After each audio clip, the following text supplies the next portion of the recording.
खाकीला दिला चकवा।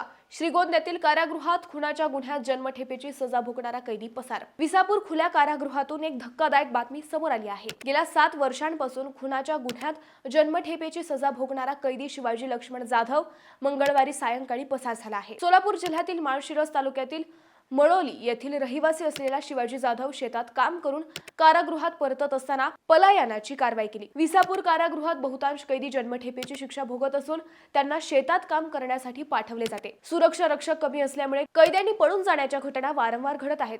या प्रकरणी कारागृह प्रशासनाच्या तक्रारीवरून बेलवंडी पोलीस ठाण्यात गुन्हा दाखल करण्यात आला असून पोलिसांनी तातडीने शोध मोहीम सुरू केली आहे। उपविभागीय पोलीस अधिकारी सुजित क्षीरसागर, स्थानिक गुन्हे अन्वेषण निरीक्षक संतोष मुटकुळे आणि बेलवंडीचे सहाय्यक निरीक्षक नंदकुमार सोनवलकर यांनी घटनास्थळाला भेट देऊन सुरक्षा व्यवस्थेचा आढावा घेतला आहे।